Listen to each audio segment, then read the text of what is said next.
Hey, hey, hey, welcome. Hello, Body Freedom Podcast. So excited you're here. Today's episode, I'm really excited to bring a client crush story. So I have a crush on every single client in Hello Body Freedom. The level of vulnerability, the level of really just finally letting go of this old way of being in relationship with dieting or weight loss or their body or food, and really truly just stepping in courageously to a different way completely. Like if you've been dieting your whole life trying to lose weight and you just lose it and gain it back and lose it and gain it back, I can't think of anything more horrible. And I know that I finally just said, forget this. And that's what our clients do. They're just like, we're done with this old way of being in relationship with body and food, and we are willing to try something new. And I want to talk very specifically about a one on one client that I'm working with. And we were in the middle of a coaching session, and we're 1 week at a time, little baby steps, learning how to do this work, which really is a work of awareness. It's a work of reintegration instead of all or nothing thinking.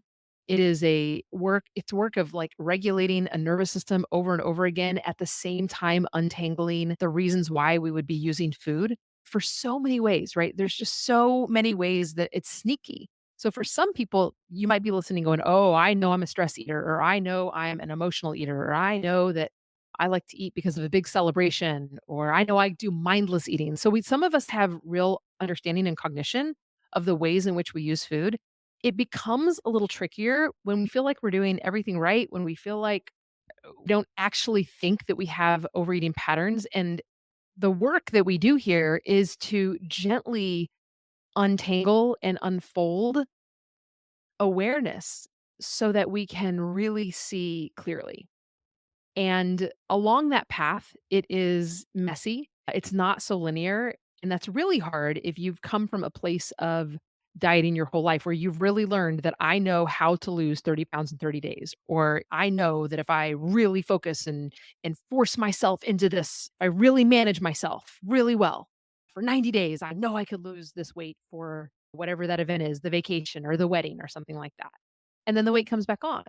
And just like all of our clients, I'm gonna make a blanket statement about our clients is that they're truly deciding, even though they wish they could lose it so fast, they've tried before, the weights come back on, they're really learning a different way. So I'm inside of a client session and we're just simply looking at how the week went. What are the celebrations? What went right? Where just like give me an idea. And so we're going with the wins and all the things that are going right. And she was like, oh, she's learning how to write stuff down. And she was like, "Well, I overate 3 different times last week." And I'm like, "Oh, well, let's get curious about that." So, what I wanna talk to you about is this very particular piece, because ultimately, if we are struggling with our relationship with food and our weight very, very often, like 9.9 times out of 10, I don't know very many that don't have this, is that there are overeating habits that either we don't notice or we notice, but we don't really know what to do with. And so her ability to be able to recognize that she had 3 overeats last week was really important. Whenever she first came into the program, there wasn't really consciousness over when there was overeating, when there wasn't overeating, right? And we can't really work on and unravel this mystery and untangle it in a gentle, beautiful way unless we actually have information about it, right? So I want you to think about when you overeat. What usually happens? What happens think about like if you feel like and you know what an overeat is. Big celebration, you overdid it for dinner, overeating, binge eating, any level of like emotional eating, like stress eating or comfort eating or bored eating or mindless eating. These are very common ways that we use food. And you maybe notice by the end, you're like, oh, I overdid it. I can totally tell I overdid it. What do you usually do? Right? Here's some very common things that I know I did, and I know that clients coming into Hello Body Freedom do, so maybe you can relate to it. Number 1 is you immediately feel bad about yourself. You feel maybe some shame. "What's wrong with me? Why can't I figure this out?" These are things that I used to say to myself. "What's my problem?" Like, it doesn't feel good. It, like, leaves, like, kind of a negative vibe going on in the body for sure. And just feel about what happens to you. Sometimes that can just lead to, well, I messed up anyways, so who even cares, right? So then we can fly our middle fingers up in the air and then just go, well, F it. I'm just going to keep eating because what does it really matter? I guess I'll start on Monday. I guess I'll start over, right? It becomes this very black and white way of thinking sometimes.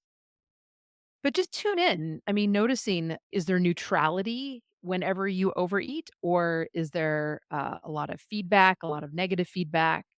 Or do you notice that you just go blank and you don't even want to touch it? Right? So these are examples of the ways that our own self, our body, our nervous system, our thoughts, our emotions handle overeating for those of us who are struggling with our relationship with food and body. When we have that level of managing it, right? N- Like negative feedback, or even just like, well, now I'm going to double down and I'm not going to eat the next 3 meals, or I'm going to not eat for the rest of the day, or I'm going to exercise more, like hyper managing the thing, or going down like a negative spiral, a negative emotion, the shame spiral, or completely dissociating. Like these actually will keep you stuck overeating for a very long time. Okay. Really, truly, I know all my animals are making rough. Karuna, be quiet. No barking while I'm recording a podcast. Okay, so hopefully he'll keep it down. If he does, he barks. Who cares? Okay, so none of that works. In fact, you're going to stay stuck for a really long time if you keep doubling down on managing that part of you. I messed up, so I'm going to double down on cleaning it up. Or if you just stay in kind of that negative spiral. Okay.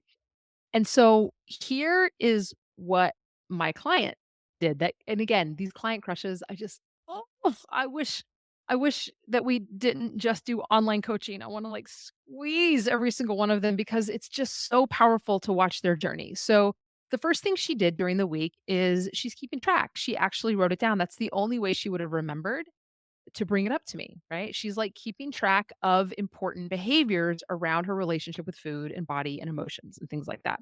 So, number one, she wrote it down.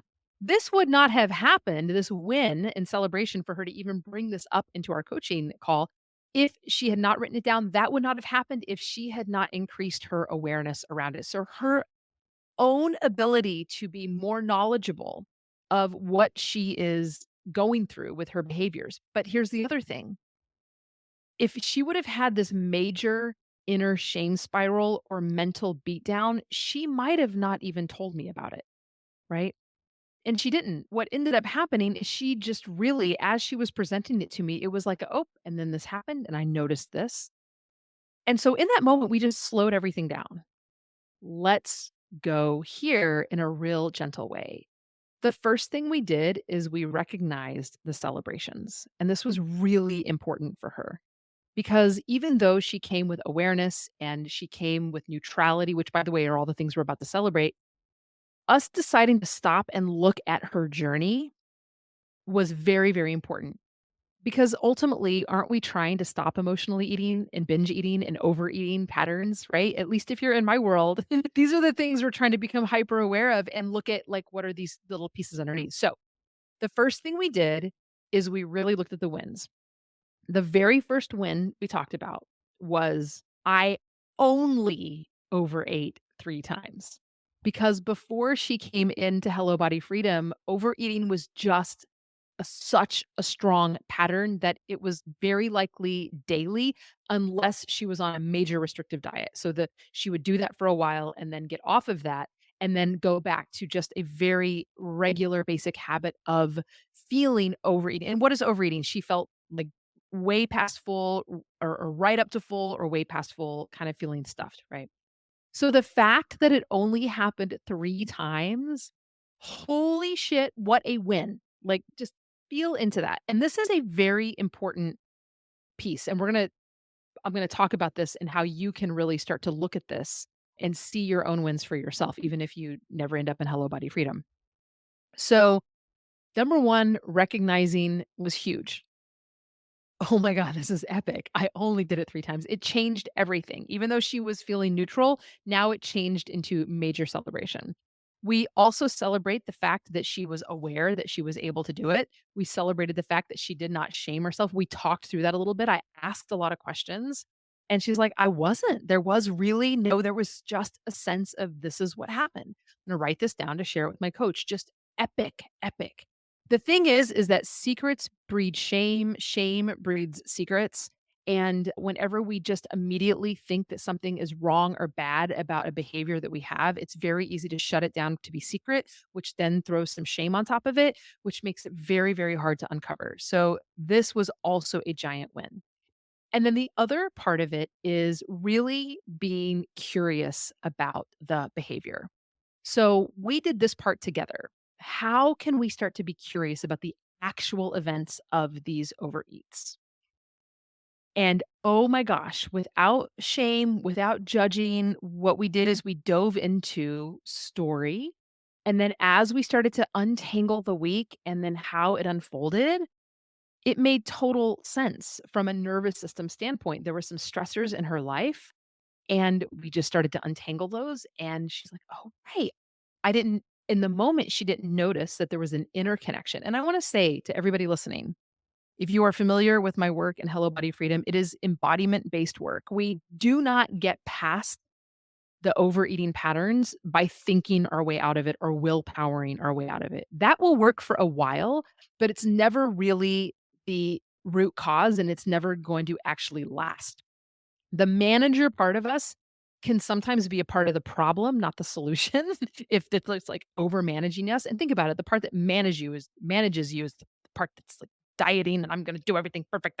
But eventually the part inside of you that you're trying to manage will start screaming and making some ruckus, and there's not you can't, like, willpower your way out of it, you can't manage your way out of it. Eventually, this part starts to really take over, and this part is connected to a dysregulated nervous system, a nervous system that learned that using food in the way that you're using it, overeating in whatever that might look like for you, was actually the way to stay safe and alive. It was the protective mechanism. It was the thing that was used in order to protect something, right? We might not know what, and that's okay. But whenever we can understand this, then we know that having that hardcore manager, it's not going to help. So her ability to be curious of this whole thing and then to be able to go in and look at all these different pieces was really powerful. And the more we were able to really go under and look to see what was going on. And I'm going to actually give you the scenarios because this is a pretty powerful scenario that we do with just about all of our clients. Not all of them, but one of the ways that we help our clients start to untangle emotional eating is eating a real regular way. Like I call it normal eating, right? So a normal way to be in relationship with food is to eat breakfast, is to eat lunch, is to eat dinner, right? Is to actually have meals, not where you're snacking all day long, but where you nourish yourself. And that means that we really work with our clients to untangle this is good food and this is bad food mentality. We don't want to have that. So like let's say it's dinner and you want something sweet or a dessert or something like that. Well, you tag that onto dinner, right? You make that a part of the entire meal. So one of the things that she was working on is not eating before the meal, like really tuning into hunger and allowing her hunger to be there. That way, when she sits down for the meal, there's this real sense of like, yes, time to eat. Hunger is here. Best reason to eat. Having exactly what she wants, satisfaction quotient, all these things, right? But what we discovered is she has a very, very strong habit pattern of eating while she's preparing her meal. And so by the time she gets down to eat, it's not like she ate an entire meal while she was cooking and now she's eating the second meal, but it was definitely enough to feel like she wasn't really that level of like what she was looking for, which was hunger around a meal. So we talked about what it would mean to, all right, well, what if we work with and all the different strategies that we have, like how do we work with this part of you or hunger itself to truly sit down at the meal, not eating while you're cooking kind of a thing. So there's a lot more consciousness. And so she tried it. And here's what we discovered.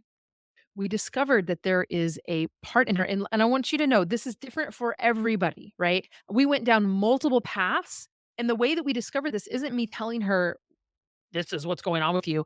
It's really just showing her these different parts that might be popping up. And then after we went through a few different pieces, she's like, "Oh my god, that was the part." Because what we talked about is if you are now telling yourself you cannot eat before your meal and you have this strong habit of doing it, right? So what she did is she felt like all week long she white knuckled. It was very, very difficult for her to not eat before that meal. And then what that turned into was overeating at least for 3 of those meals, right? And when we really got down to it, she discovered that there was this incredibly like a rebellious part of her that's like, "Oh, you're gonna tell me what I can and cannot do with eating." And this was connected to childhood memories of that exact behavior from a parental figure trying to control what she could and could not have to eat, right? Like, the light bulb went off for her, and she knew it to her bones that that was absolutely the piece, because now what she's doing is she's having this manager part of her come in and go, "Nope, we're gonna manage this." And so, again, manager parts can be helpful, but they also can trigger these other pieces, and it absolutely did. Why is this so powerful? Because she just discovered no, so first off, she figured out all of these wins. She is coming without shame. She is increasing awareness. She is bringing it to the table. She is bringing curiosity. She only overate 3 times instead of every day, right? Like, this is what it means when I say being in the messy middle, because if you just focus on, "Oh, I messed up. I overate 3 times. Something must be wrong with me," then nothing's gonna shift. But when you go in and celebrate how it actually is working because you only did 3 overeats, and then what we do is we 1% it. We go, "Okay, how do I go in and start to work with these other little pieces?" Not in a way that's shaming, but what can we discover about ourselves? Why would I have these overeating patterns? And now what we can do is we can work with this part of her that is rebelling. I And here's the thing, if you think that your job now that I found this rebellious part of me that wants to flip her middle fingers up, and if you think the answer is to manage this part of you and shove it down and stop that, and this is your problem and this no. So I'm hoping you can see that we've just talked about 2 different parts. There's this manager part that isn't really gonna be helpful in the moment that we've discovered this younger part of her, this kind of rebellious part of her, okay? And so now what we get to do is we get to work with she gets to work with, and I'm here to guide her through that. Interesting. This part of you probably needs not to be thrown in a closet and to forget about this part. This part needs attention. It needs to be heard. It needs to be understood. It needs to really, really, really feel safe and protected, and to know that this part is a wise part. This part is a conscious thread, a thread of consciousness inside of her that is wise, that is there for a reason, that started acting the way that she acted, rightfully so. Rightfully so. Okay. And so now we have this capacity to be able to see these different pieces and being able to work at this deeper level is ultimately going to make her new behaviors around food, untangling overeating patterns so much easier. Because over time, this rebellious part of her will start to move into its rightful place. It will start to feel like a shh. It will start to feel like she feels safe. She feels held, and she knows that she's going to be okay. Now, what we're talking about here is a model of using internal family systems. This is a therapeutic way of really knowing that you're not just, I'm not just Audrey, you're not just you. My client's not just client. We have all these different parts of us, right? And at different moments, different parts are kind of in charge, right? And in this particular piece, we were able to untangle 2 different parts. So now we have processes that we can work with in a beautiful, loving, gentle way that will help regulate my client's nervous system, regulate these pieces so that way they go back into their rightful place in a way that her true self, her higher self will be able to be more in charge instead of these kind of like other parts that are trying to manage and trying to rebel and trying to do all these other things. So, welcome to the wonderful world of learning from your overeats. I hope you enjoyed this. I think what we'll do for the next episode is we'll go just a little bit deeper into understanding internal family systems. I am not a licensed therapist, I am a professional coach. And part of my professional coaching training of the 3 different professional coaching certifications I have been through, my most recent had just ton of internal family systems type of work where you're working with different parts of you. And it is just magic. It is absolute magic for being able to stop pushing parts of you away and start untangling them in such sweet, beautiful ways.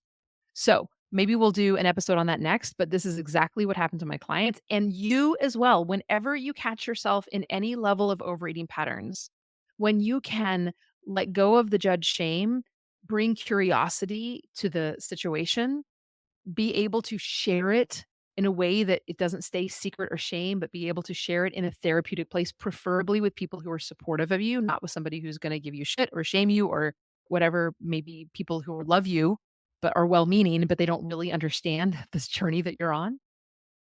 And when you do this work, whenever you like, look at what we're talking about here. We're not even talking about take more food off of your plate. No, we're talking about really working with the deeper things that are plaguing our relationship with food. And when you do this little bite-sized work, like we talked about our wins, writing it down, increasing awareness, no inner shaming, noticing what's going on, bringing curiosity, right? To the overeats. Like all of these little pieces they might seem esoteric, but they all count. And so what I want to give you today is something that we use with our clients, and it's called an evidence journal. And what that means is you actually have to keep track of things that are working, the wins that you are having, right? Because if she only saw I overate 3 times, this isn't working, what's the point? Versus looking at the evidence of what is working. Oh my gosh, I used to overeat every single day, multiple times a day, and now it was only 3 total times this week. Oh my gosh, the evidence that this is working, that I even was able to be in a place where I was able to access these other parts of me that are likely part of the mix and the tangling that we need to start to untangle. This is epic, right? Oh my gosh, I feel so much relief now that I know this information. I can feel a relaxation response in my body, and weirdly, I don't feel like overeating tonight. Like, these are pieces of evidence that it is working. So I want to encourage every single one of you listening to you don't need a special journal. You just need, like, whatever you have, and write down on the front of it, evidence journal, and keep it with you. And when you're doing this work, this is how you know it's working. It's the little wins, it's the messy middle. Like, it's all messy. Like, it's wins and things that you wish didn't happen, but when you can pull out the wins and you can see the evidence, this is how you're able to keep going on this journey. And so I am just so proud of this client. She is freaking slaying it, as all my clients are. This is part of the work, and I hope that this was helpful for you. So the next time that you find yourself overeating, finding a completely different way to be in relationship with it is the way to go. And thanks for listening. This was a lot of fun, and I can't wait to see you in the next episode. Bye, everybody.